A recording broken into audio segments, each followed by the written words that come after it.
welcome back to the Jet Press Podcast. My name is Justin Fried, and I'm joined as always by my man, Mike Luciano. Mike, what's going on, man? How you doing? I am feeling a little more fantastic than I normally am. A little bit of a spring in my step. I don't know why. Maybe it's Man. because there's a certain quarterback of a certain age that is no longer going to pursue NFL-related opportunities, at least on the field. I We'll get think into I that in a think I little heard bit. that.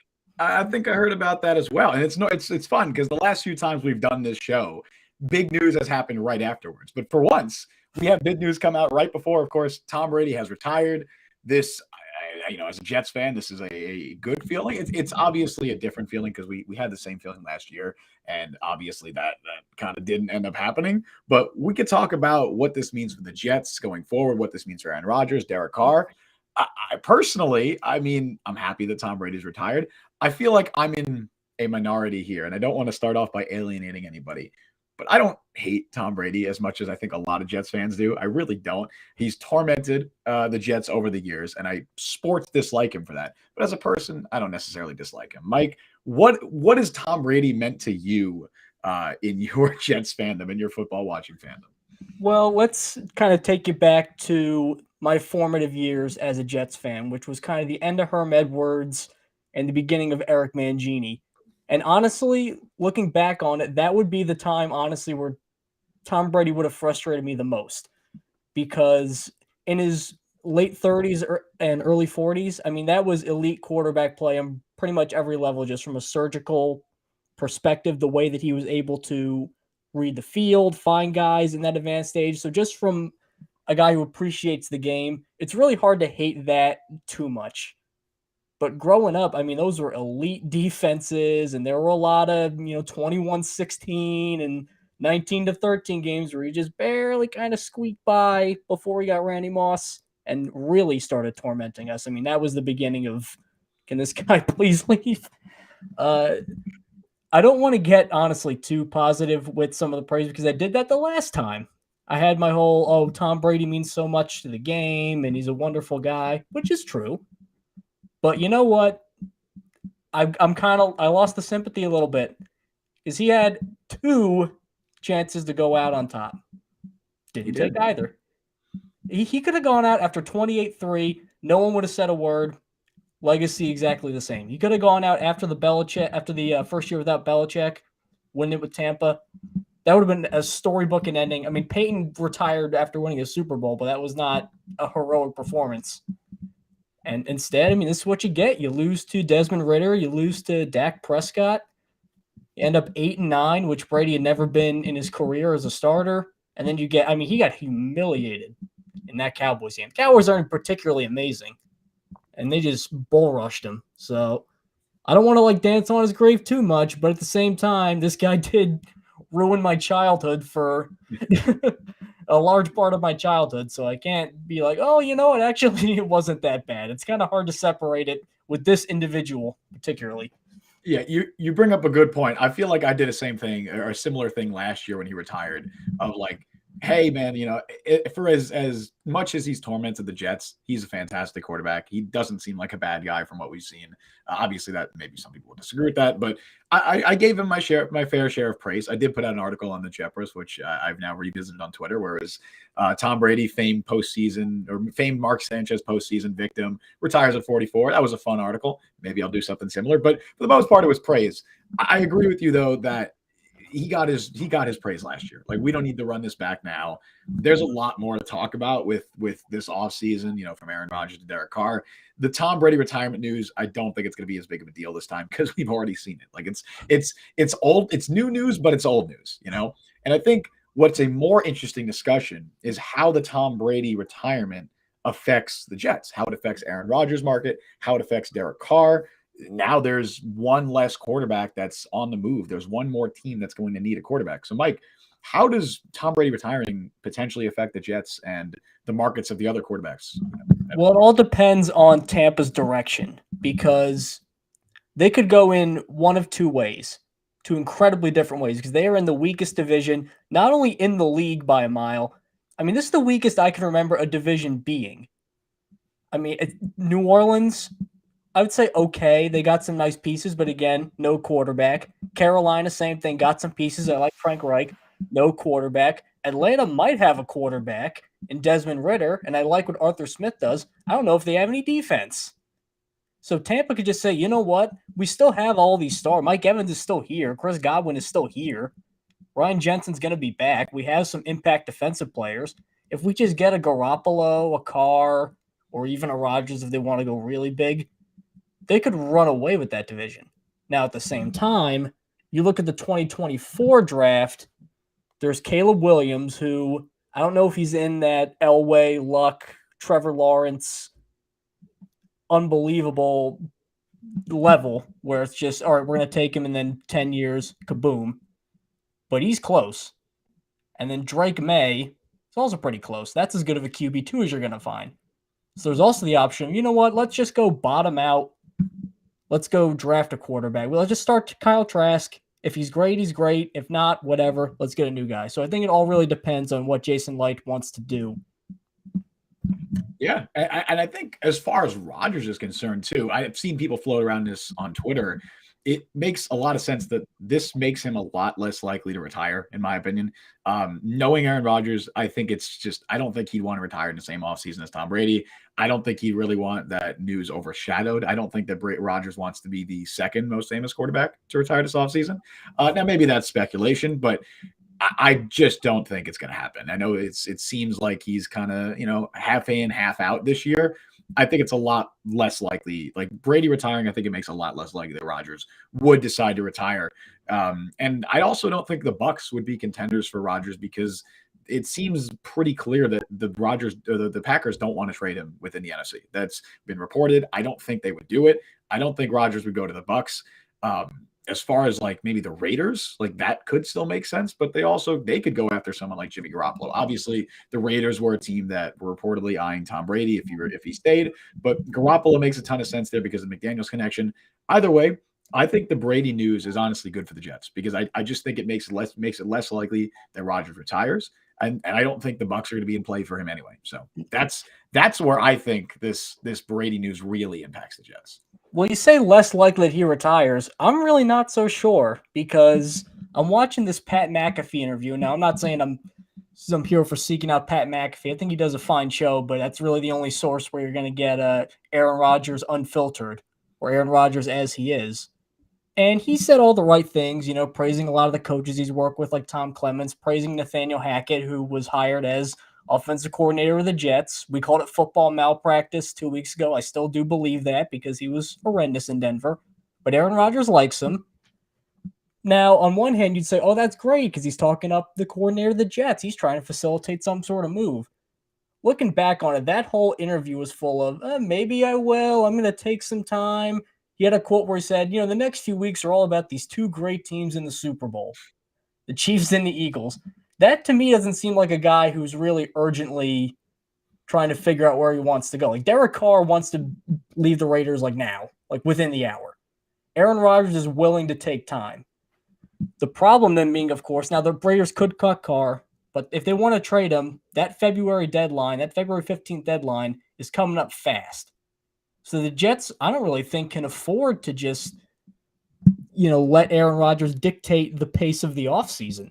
I think they need to go get a guy right now. Now, in a way that's sort of like almost gambling, because you're saying I could either take the safer option with a lower ceiling in Carr or, push my luck, hope I don't get a whammy and land up with Aaron Rodgers. But at this point, I'm moving more towards the Carr camp. Now, I know that he was a Pro Bowler last year, but again, Tyler Huntley's a Pro Bowler. The AFC's just running out of guys to name. He didn't have his best year yesterday. We've gone over that in detail in past podcasts. This guy is still a high-end quarterback. He's not going to cost a ton to bring in terms of draft capital comparative to other quarterbacks of his level and his salary. He's still got a good downfield arm. He never gets hurt. He's only going to be 32, which is old, but it's not 40. Which Aaron Rodgers is. The Carr camp is looking a lot more enticing to me if I were a Jets fan over these last few days. Yeah, it's a fair point, and I don't fully disagree with you. And I'm much more in the camp of like, I'd be happy with either or. I'd be happy with Derek Carr. I'd be happy with Aaron Rodgers. I think I still have Rodgers I forget if I said last week on the stream who was my 1A or 1B. I think I still have Rodgers as my preferred option because I think if you're going to swing for the fences, swing for the fences. I like Derek Carr. He's a good quarterback. He has been an average to slightly above average quarterback for the majority of his career.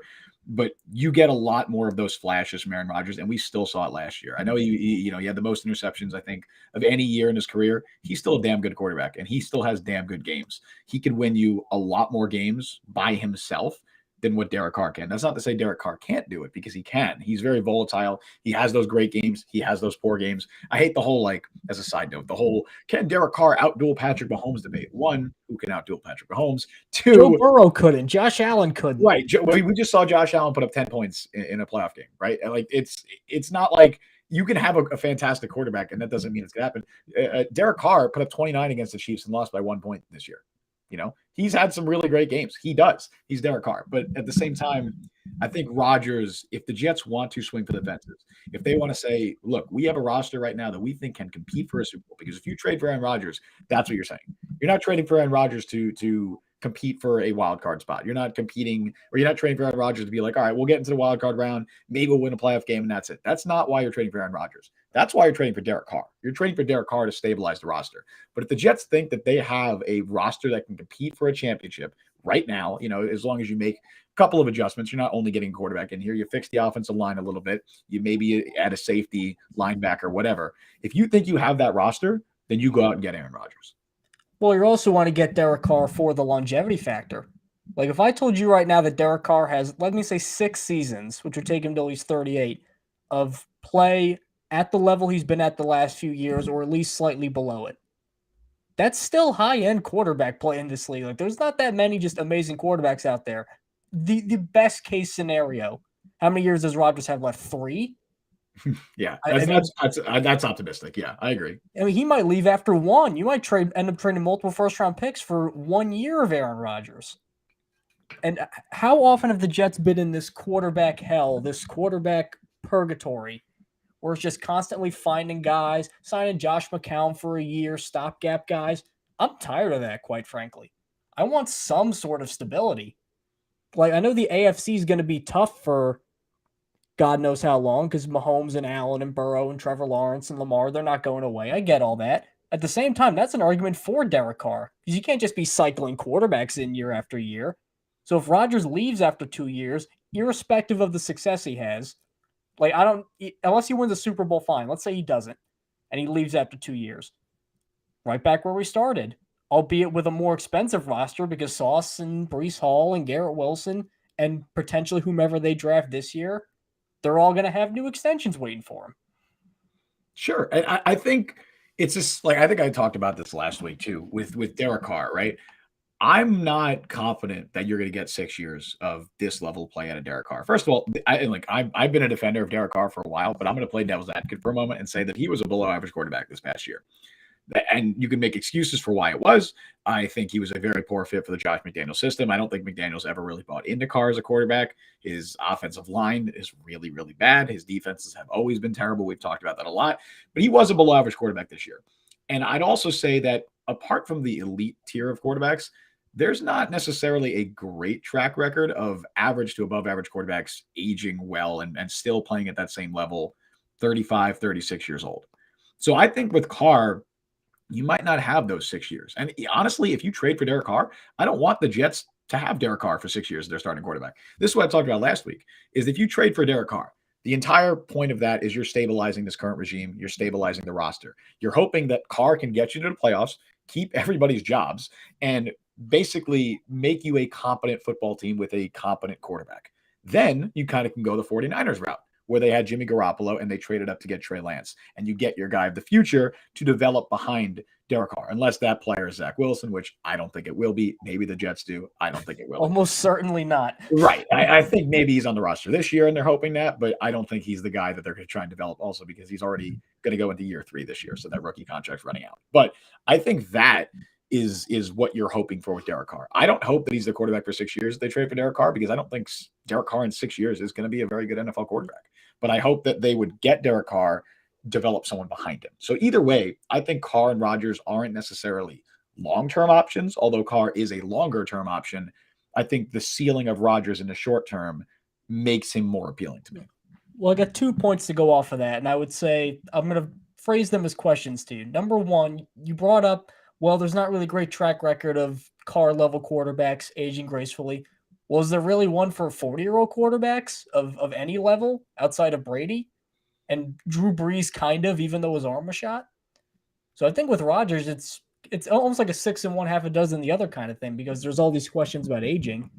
And number two, doesn't a lot of the Carr criticisms, don't they sound a lot like what people said about Matthew Stafford for those last few years in Detroit? Or Matthew Stafford, and I'm not saying Carr is as good as Matthew Stafford. I think Matthew Stafford has been better over his career and probably is better now when he's healthy. But Matthew Stafford was getting screwed by bad coaching, an iffy offensive line, never had a defense. And then they go to the Rams, and this certainly, I'm not saying the Jets roster is as good as the Rams, but there's no way the Rams are going to go immediately to the Super Bowl. Well, they did.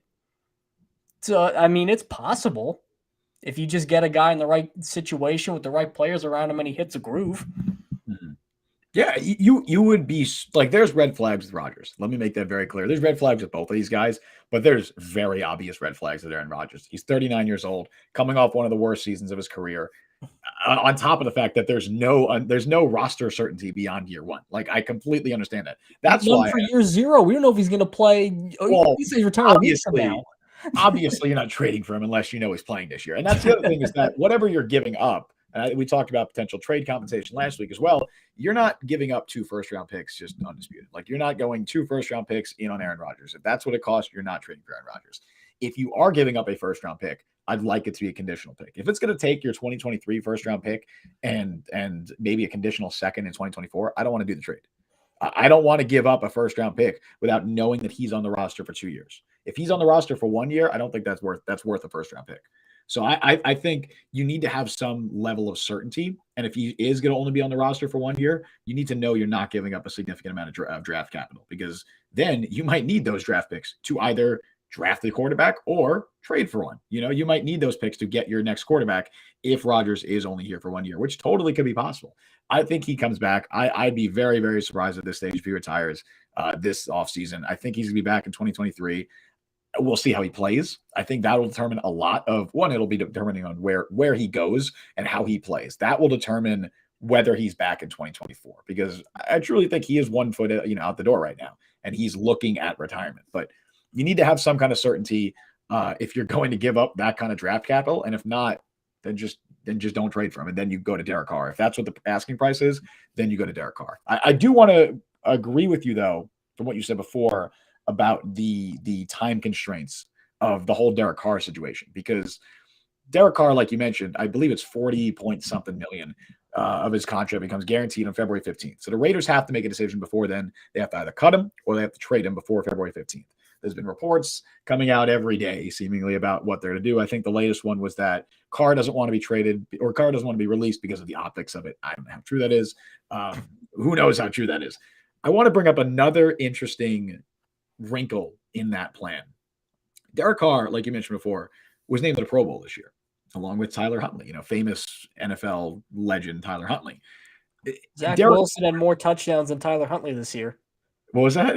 Zach Wilson had more touchdown passes than Tyler Huntley. Why are we not on the Zach Wilson for Pro Bowl campaign? What is going on? I mean, it was a stunt, and Zach Wilson went 4-1. Tyler Huntley, I didn't see doing that. Yeah, Zach Wilson had a winning record, man. That he should be in. He had a winning record with this Jets team. He should be in the Hall of Fame. For new listeners, if you can't just sense the dripping sarcasm from either of these statements. Oh yeah, definitely very heavily rooted in sarcasm there. But no, but Derek Carr is going to the Pro Bowl. What's interesting about that, Pro Bowl happens on February 5th. If for some reason, and I know it's not the same Pro Bowl as it's been, it's more basically a skills competition now. But if somehow Derek Carr were to get hurt in the Pro Bowl, right, which I know is unlikely, but if it were to happen, Robert Edwards with the Patriots, they were playing beach volleyball and he blew out his knee. You never know what could happen. If he were to get hurt, the Raiders are on they're on the hook for that money. So I would not be shocked if the Raiders are determined to get something done before February 5th, which is in 4 days at the time of recording right now. I'm not saying it's going to happen, but I think that process is really speeding up, whether it's the February 15th deadline, whether it's been pushed up to February 5th because of the Pro Bowl thing. it's a really difficult situation to navigate. And like you said before, I'm not sure you're going to have a resolution on Aaron Rodgers by the 15th. You probably won't have it by the 5th. So that is something to consider. I agree with you there. Now, one thing that I will, no matter who the Jets add, Derek Carr, Aaron Rodgers, Jacoby Brissett, Gardner Minshew, you bring Ken O'Brien out of retirement, no matter what happens, it's going to have an impact on one Mike White, who was viewed as the savior after throwing 3 touchdowns against a Bears team that I'm not even sure was really trying in that game. There were, I don't know how many defensive play calls they had. It looked like they ran the same 3 plays over and over again. And then Mike White proceeded to throw 0 touchdowns after that. In his Jets career, he has started, I believe, 7 games, counting last year and this year. He has thrown 8 touchdowns, 6 of which came in 2 games. The famous win over the Bengals, in which no one had any film on him, so you didn't know what to expect. And the Bears team this year, which, I mean, you and I could have at least thrown for, 2 touchdowns in that game? I mean, Eddie Jackson got hurt and fell down the middle of the field. Garrett Wilson ran for a touchdown. So definitely the bloom is off the rose a little bit with Mike White, who I always thought was kind of a puzzling fit because the Shanahan offense, the Mike LaFleur offense, they had Zach Wilson moving around a lot. They have a lot of their quarterbacks do a lot of bootlegs, a lot of throwing on the run. Mike White, great guy. I like him. Accurate thrower. My mother could tie him in a race, I think, right now. So White, who is a free agent, at the very least this year secured himself generational wealth because he's going to get 5 or 6 years of backup quarterback contracts. But I really just don't see a place for Mike White on the Jets in 2023 because I don't really think Zach Wilson is going to get traded because they're already on the hook for a salary, so they're really not getting anything out of that other than just, cutting this malignancy away from the team. I think Mike White is at least going to get a good backup job. I just can't see him back with the Jets. I think he's an odd fit for the system. And I think that, if Aaron Rodgers or Derek Carr goes down and Mike White comes in, are you confident that this team is going to really do anything? He's better than Zach Wilson, but I think that kind of changed our whole view of what Mike White is as a quarterback. Yeah, you bring up some fair points. I'll say that if the Jets go into 2023 with Zach Wilson as their primary backup quarterback, that is a massive mistake. They have messed up the offseason. They've done something wrong. Zach Wilson cannot be the primary backup going into 2023. He's proven and shown nothing that he can be that guy, that if a starting quarterback goes down, he can come in and at least play competent football, because he can't. We've seen none of that from Zach Wilson. At best, Zach Wilson should be third string. He should be a guy that they're just trying to develop, trying to salvage. I believe there was the report that Woody Johnson still believes Zach Wilson could be salvaged. If he does, cool. You don't have to trade him. You can keep him. Of course, Woody believes that. Right. Why wouldn't he? I don't know how true it is, but also totally believable. So I think that Zach Wilson should be nowhere near the backup job. You need to get a competent backup in here. Mike White is a competent backup. I'd be extremely happy if Mike White was the Jets' backup quarterback in 2023. He's a very, very capable backup quarterback, and somebody that, I think the stats are a little misleading. I genuinely do believe that Mike White has the potential to be a starting quarterback in the NFL. I don't know if he'll ever be a good quarterback in the NFL, but I think he could be a starting quarterback. I don't think he's done nearly enough to prove that he deserves that opportunity right now, but I would love to see him get that opportunity in the future. It won't be with the Jets, nor should it be with the Jets, but I do think that I saw enough to show that. Now, obviously, the biggest concern is durability, mobility. Those are definite red flags. But as a pure thrower of the ball, I think he's a pretty solid player and someone I'd love to have as a backup. The big question is money, because if you're paying for Aaron Rodgers or Derek Carr, it's a lot to have that salary, have Zach Wilson's salary, which is not cheap, especially if he's a third stringer. It's not a cheap salary. And somebody like Mike White, who might, get $5-6 million on the open market. That's a lot of money to have. So that's really the only question to me, because I think from a talent perspective, absolutely, I would love to have Mike White as the backup, but the finances are concerning. Does the fit in the scheme bother you at all? Because it did feel like Mike White, they didn't, in my opinion, run the most expansive set of plays for Mike White. I think they ran more for Zach Wilson than they did for Zach Wilson, but I feel like if Mike White had at least a 4.8 40 and a little bit more wiggle, I feel like that kind of freed him up a bit. Well, it's just feel like anyway. It's a different scheme now anyway because you're brought in Well, this. is it really? Because I mean, Hackett's going to run a lot of things that are very close to that. I mean, it's the same coaching tree. Yes, So but fundamentally, it's the same. But it's not like it's not like Green Bay. If you're bringing in Rodgers or Carr, that either of them are necessary. Especially Rodgers at 39, neither of them are the most mobile guys either. Like they're not running 4.6 40s, at this stage.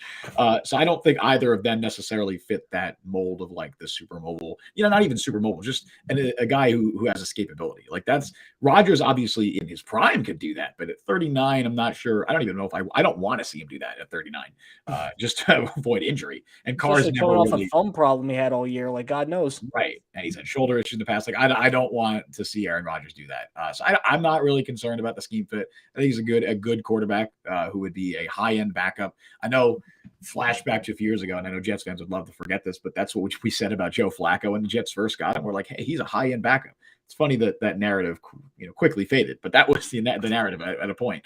But I do genuinely believe that about Mike White. It's just, to me, if you could fit him under the cap, if you can make that work, you do it. But if not, maybe you go for someone cheaper. But I don't want, no matter the scenario, I don't think there should be a scenario where Zach Wilson is QB2. If Zach Wilson's QB2, they made a mistake. I wonder if it's a locker room thing too. Like we've seen a lot of backup quarterbacks just stick with a particular team for a very long time. I mean, the Bills for pretty much 20 years had either Frank Reich or Alex Van Pelt.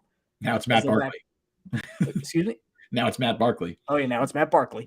Or the Steelers with Charlie Batch. I remember had him for a very long time behind Ben Roethlisberger and a host of others. Charlie Whitehurst with Seattle. Charlie Whitehurst, yep. Or even Tavares Jackson, rest in peace, for a very long time behind Russell Wilson. So maybe there is something to just because the locker room clearly likes Mike White. I think they maybe were a little overboard when Zach Wilson got benched. And they're like, no, we really like Mike White. Like, you guys don't even understand how much we like Mike White. I thought that was kind of, for Zach, morbidly kind of funny, for lack of a better word. But I think White's going to command a good amount of money. But you know what? He's an okay backup. I mean, I think there are better ones out there.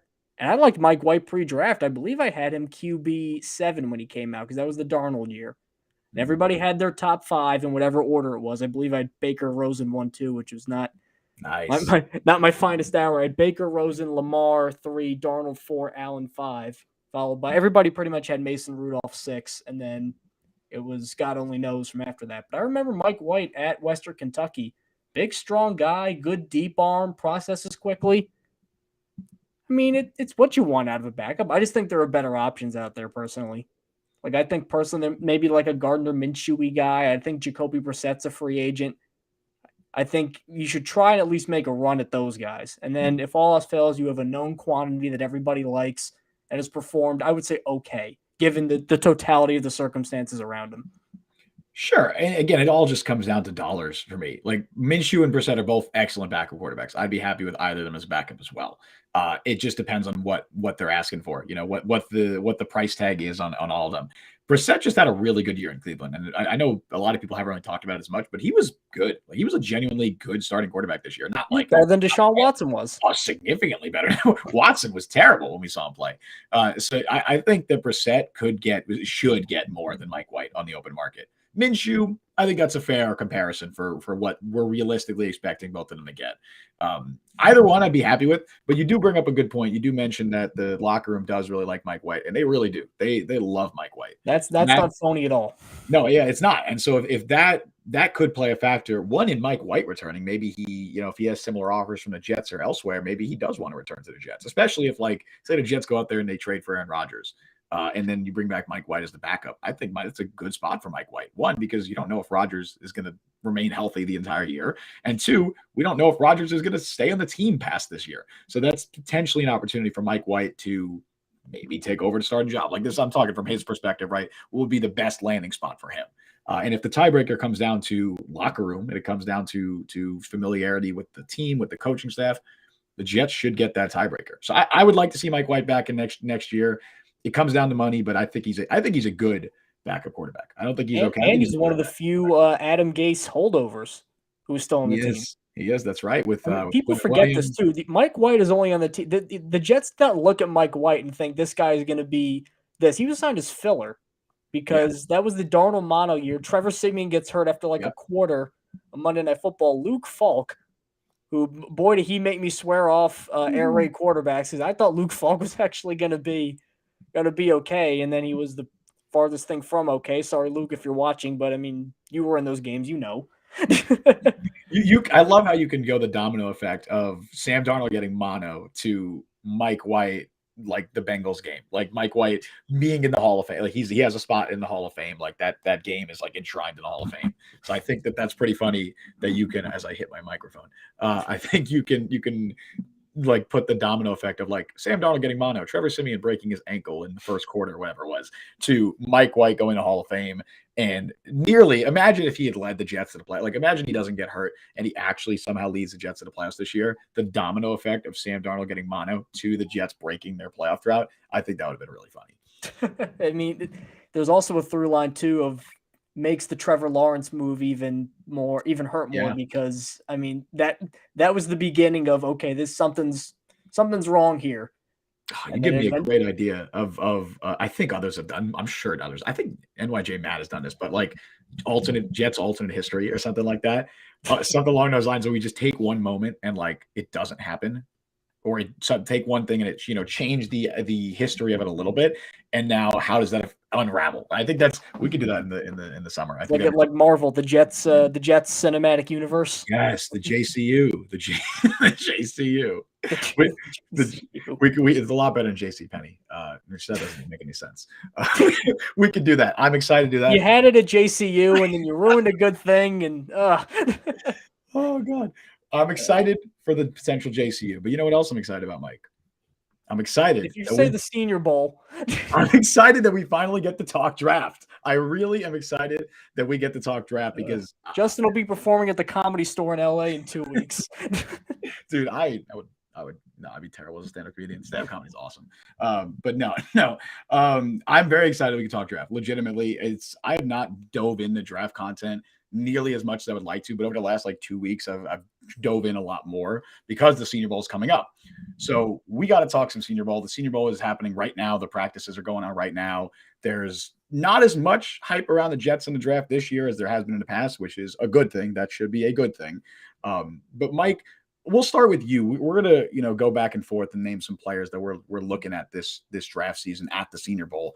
Who is somebody that has caught your eye, maybe in the before the Senior Bowl or at the Senior Bowl? Who's someone you're looking at? Well, I got 3 guys firmly under the microscope, all positions of need, one of which you actually hinted at earlier, a quarterback of the future they could develop, maybe a 3rd-round pick or a 4th-round pick.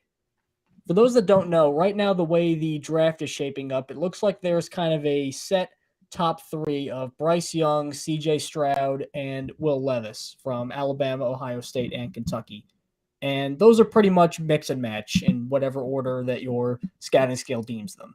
Anthony Richardson is pretty much the consensus quarterback 4 right behind him. Horrible accuracy right now, but super strong, great arm, great runner. Actually went through reads fairly well. He's not just like get it and throw it like Matt Corral was last year in that fake-ass Ole Miss Baylor offense that's not real football.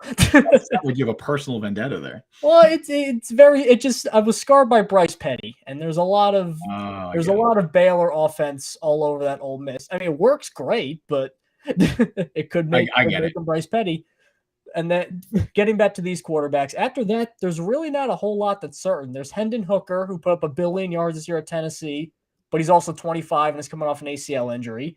There's Tanner McKee, who a lot of the scouts love, but is also the latest iteration of big, tall, white Stanford guy who didn't put up amazing numbers and won, 8 games in the last 2 years or 7 games in the last 2 years?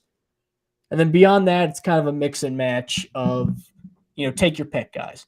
A couple of them are at the Senior Bowl this year, one of them being Fresno State quarterback Jake Haener.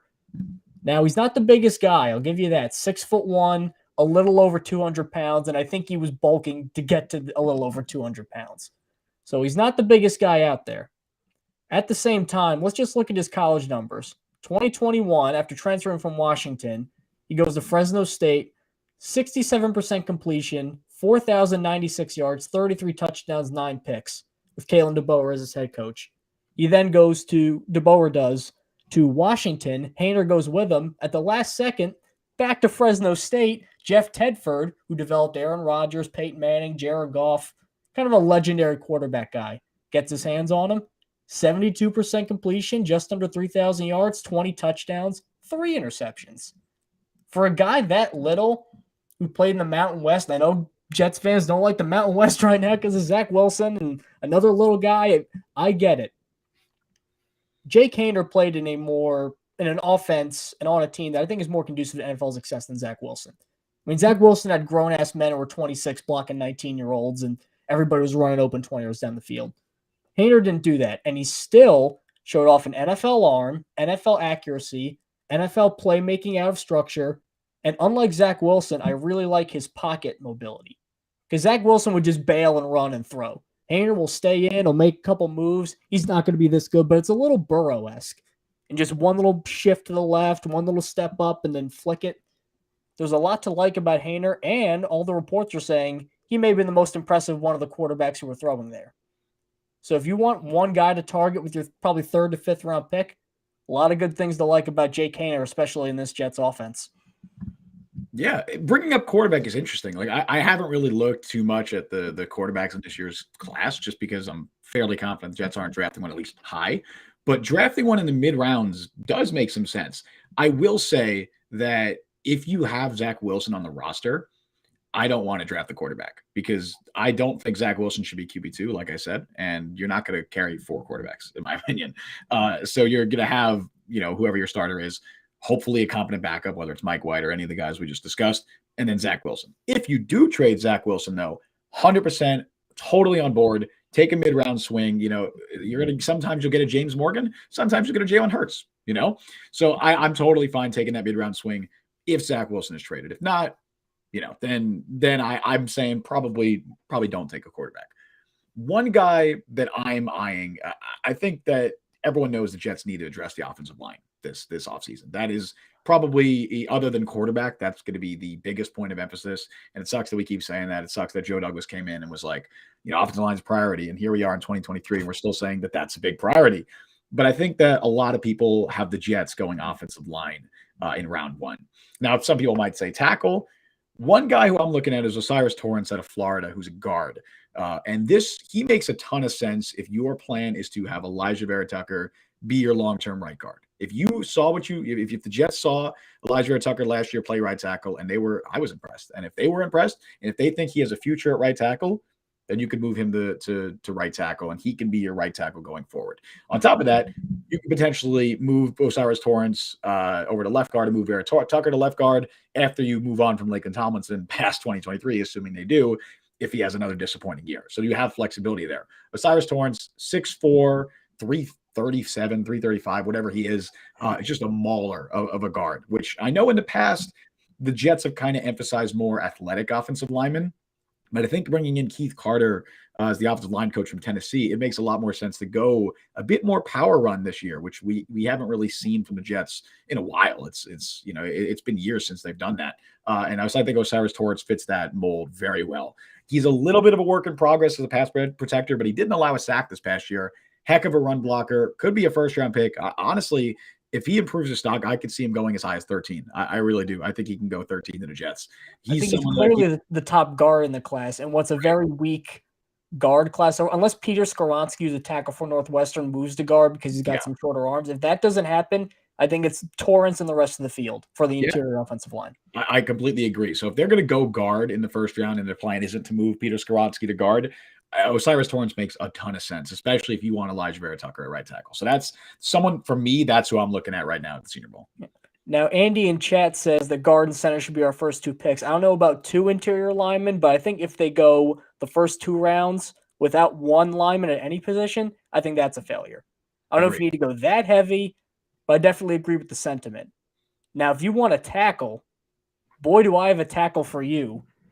For all the guys that like Mekhi Becton, you are going to love perhaps the star of the Senior Bowl so far, DeJuan Jones, a guy who played right tackle at Ohio State and a guy who might go in the top 15 with his teammate, Paris Johnson, who many regard Paris Johnson as the best tackle in this draft.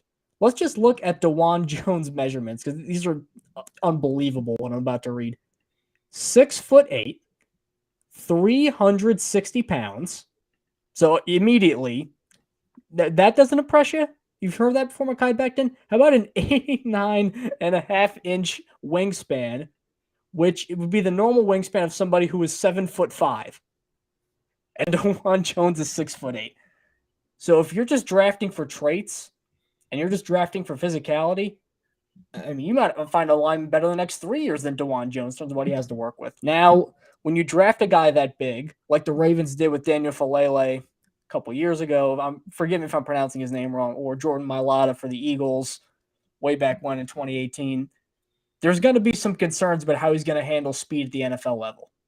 It's just natural. When you're that big, guys are going to try to speed around you, and there were some mixed results. He was good, but not as good as Paris Johnson. And I think playing alongside each other, you kind of saw that the difference between those two was obvious, in my opinion.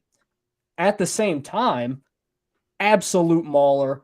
No way you're going to bull rush this guy. And he's a fantastic athlete. He was a great basketball player in high school. So not just, getting rebounds, he's a big guy and throwing it back in. I mean, spinning and dunking and passing.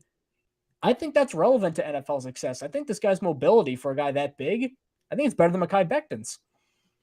Yeah, like you said, DeJuan Jones has pretty much stolen the show at the Senior Bowl. He has been like the guy that everyone's talking about. I had him on my list before this. Before we discussed very briefly before the show started who we had, and I was like, damn, I got to take DeJuan Jones off because how could you not? I mean, one, you can't miss him. Like you mentioned, he is 6'8", 370 or whatever he is. He has the largest wingspan in the Senior Bowl history. The dude is absolutely massive. And he's very really not a lot of bad body weight. It's not like he's got a huge gut going. I mean, that's not fat. That is muscle. Yeah, he is a tank. He's very reminiscent of Daniel Falele, who you mentioned last year. I do think that DeJuan Jones is going to go higher than Falele. Falele went in the 4th round to the Ravens. I think Jones right now is solidifying himself as a top 50 pick. There's going to be first-round rumors, especially as we get closer to the draft. He's someone I wouldn't hate him at 13. I would not hate him at 13. Because a lot of the guys, too, you got to switch him over. He's a natural right tackle. 13 is rich for me right now, but I understand the sentiment and I love the hype train. I really do. It's a little rich for me now. I just think he's not there technically yet for me to want to take him 13. I think if the Jets are taking someone at 13, I want him to be able to that's why I'm like less on the Broderick Jones train. I want a tackle to come in and just be a rock solid player from day one. I don't want to have to develop another tackle, especially because there's uncertainty probably at that other spot. But love DeJuan Jones' potential. The dude is absolutely massive, and I don't think it's going to happen. But, man, if you somehow go into 2023 with your starting tackles as Mekhi Becton and DeJuan Jones, that's the most intimidating tackle duo in the NFL. You're going to have to draft Tanner McKee. No one else will see over the line. Yeah, exactly. Legitimately. They are just two massive human beings. So I love DeJuan Jones. He was on my list before this. I'll keep it with the trenches as well for my second pick. I'm going to shift over to defense, though. I'm going to go Keanu Benton, defensive tackle to Wisconsin. I think defensive tackle is a sneaky need for the Jets this offseason, specifically trying to find a run defender, because when Foley Fatukasi walked last offseason, I was really hoping they would get a guy like Travis Jones in the draft, or just maybe DJ Jones in free agency, somebody who can fill that one tech role as a run stuffer up the middle.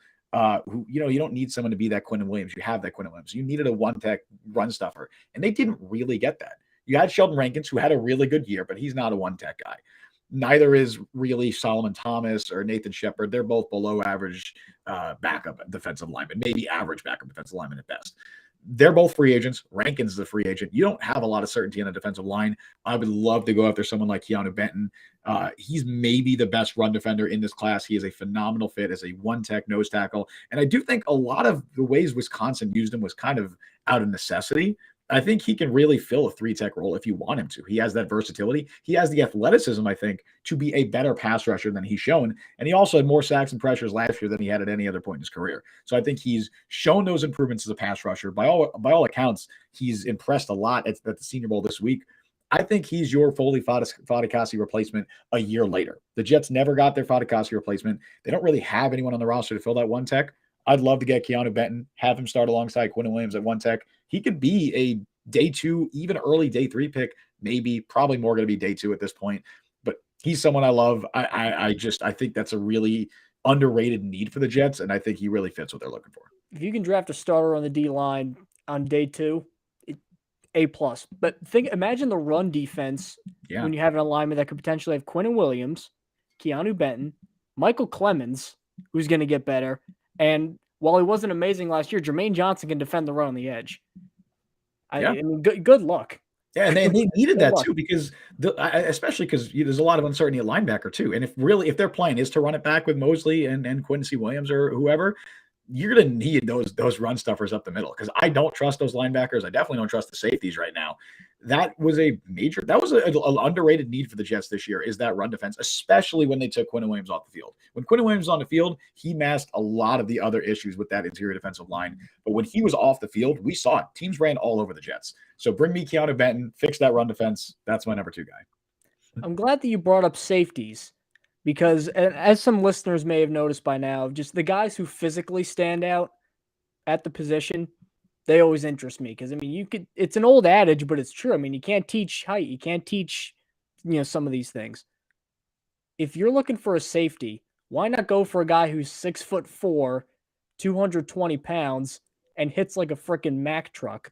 That being J.L. Skinner of Boise State, who has really stood out. I mean, he was decleating people in some of the Senior Bowl highlights that are going around. I mean, just absolutely mauling people.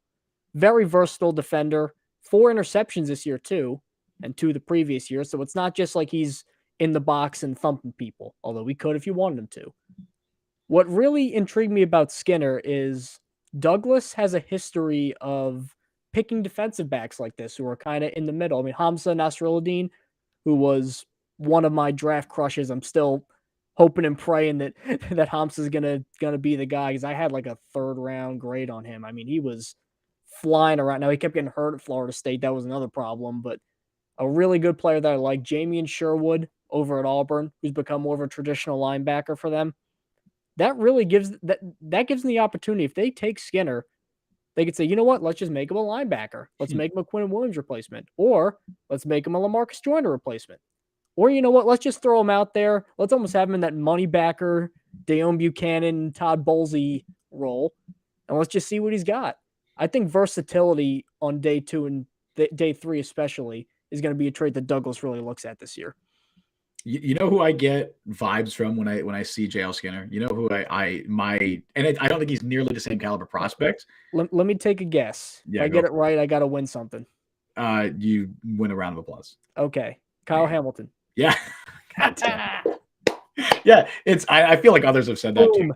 But just like physically, he has that same build as Kyle Hamilton. He's 6'4", 6 whatever he is. He's a big dude, but he's a great athlete at the same time.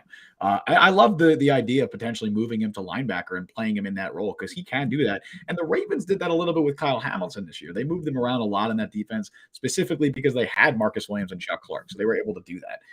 I do like J.L. Skinner. He's someone that if the Jets want to go safety on day 2, I would love that. Thank you, Brian, with the on YouTube with the round of applause for Mike for getting Kyle Hamilton. Very good work. I had to, to be fair, how many 6'4" safeties are in the league right now? That's true. I wasn't exactly. I was sort of expecting you to know where I was going with that. I think others have mentioned it too. So it's not he's like a natural comp. And again, Kyle Hamilton went 14. Yeah, and I don't think Skinner's the same caliber prospect, but physically speaking, but close. He reminds me of Kyle Hamilton. The last guy that I have, I'm going to go back to offense. I'm going to get away from the trenches. We're going to go to a skill position player. And I know others have talked about this, wide receiver being another potential need for the Jets. I really think the Jets could go wide receiver on day 2, and it would make a ton of sense to me, especially if they move on from Corey Davis. Somebody who, I don't know if he had the best Senior Bowl practice on day 1, but he was one of the guys I was looking at going into the Senior Bowl. It's Rashee Rice from SMU. 6'3", 205, excellent ball skills. The biggest concern for me with Rashee Rice, and that a lot of people are going to make comparisons because he has great size. He is a phenomenal athlete. He's just one of those guys that contested catch situations. He's phenomenal in those situations. And I think that's really what the Jets need. The big comparison Jets fans are going to make is to someone like Denzel Mims, who honestly is a similar prospect to Rashee Rice. Yeah, you can do that with every Jets prospect. Like every archetype was a guy who didn't work out. You can't draft like that. His like archetype is of a guy who kind of ran a limited route tree at SMU, comes from a Texas school, to just throw that out there. very similar size and athleticism, and he had some concentration drop issues, which is literally Denzel Mims to a T. However, I'll push back on it and say that Rashee Rice is significantly better after the catch than Denzel Mims has ever been, and he has a lot more inside-outside versatility.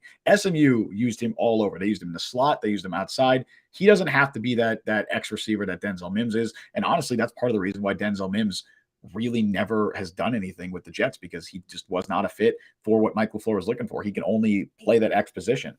And so bringing in Rashee Rice is I think he'd be a dynamic number 3 or number 4 at the beginning of his career with the potential to develop into a genuine star. I really do see that star potential with him. I think with this wide receiver class, there's a lot of value on day 2 as opposed to day 1. And Rashee Rice is someone I'm really keeping an eye on. Especially if you're going to get rid of Davis, because then you probably want to draft an X receiver. Yes. Or somebody that could at least have a similar skill set to Davis. And I definitely liked what I saw from Rice at SMU. The problem is he comes from, that was Rhett Lashley, who was also at Miami. That is a wide open, throw the ball a lot off. Like, that's an offense that it is not difficult if you're an above average athlete to put up great numbers in. And again, not a Power 5 conference.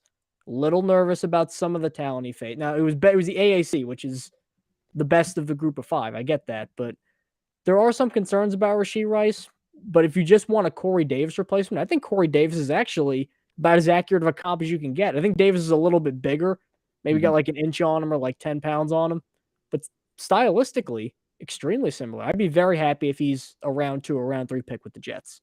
Yeah, and that's fair. And that's kind of what I was thinking. I was thinking of in the mold of like, I don't like, because another wide receiver that's making a lot of waves at the Senior Bowl is Tank Dell out of Houston, but I just don't see him as a good fit for the Jets. He's 5'8". He's a phenomenal route runner, very electric and dynamic, but he's also lying because he is not 160 pounds. He's so small. If he's 160 pounds, I'm like 230. Yeah, he's small. And that's the bit, like they already have Elijah Morris pretty small. Garrett Wilson's not, like he's not tiny, but he's not like a physical go up and get a receiver. That's not his game. That's flexible burst. Yeah, exactly. So replacing Corey Davis in that mold, I think Rice is even more athletic than Corey Davis. I think he's a better athlete than Corey Davis as well. But physically, yeah, he reminds me a lot of Corey Davis. They're very similar in size and stature. I would like that replacement for Davis, and I think he's someone that could play an early role and then potentially year 2, year 3 be a genuine, really, really good player. And just him with Garrett Wilson, Elijah Moore, that's a fantastic wide receiver trio. So that I like Rice. He's my number 3 guy. And with that, we are going to call time on our 4th episode ever. Thank you guys so much for watching the stream, for using the chat. We love you guys. Make sure to find us on Apple Podcasts, Google Podcasts, Spotify, whatever you use to get your podcasts. Give us a download, drop us a 5-star review, drive us up those charts. We could not be happier with the response we've gotten so far. Some of the loyal, repeat guys, we are thrilled with how you guys are enjoying this podcast. Yeah, we really do appreciate it. And feel free to comment. Like Mike said, anytime. We will try and get to as many comments as possible. YouTube, Facebook, Twitter. We're live on all those every week. So make sure you just interact with us. We love talking with you guys. We love talking Jets. That's why we do these live instead of recorded, so we can interact with everybody. But yeah, I appreciate you guys. Appreciate you guys watching. You can follow Mike on Twitter at by Mike Luciano. Follow me on Twitter at Justin T. Freed. Follow the Jet Press at the Jet Press. Download the Jet Press podcast, like Mike said, wherever you get your podcast, Spotify, Apple Music. You know what to do. Check us out on YouTube. Subscribe. Hit that notification bell. Like all that stuff. We stream live every Tuesday at 2 p.m. Eastern time. So be sure to come back next week. Thank you guys for listening. Every Wednesday there, buddy. What did I say? Tuesday. Oh, my God. What's that? Every Wednesday at 2 p.m. Eastern time. What a great way to end the show. Now, that is how you do an end read.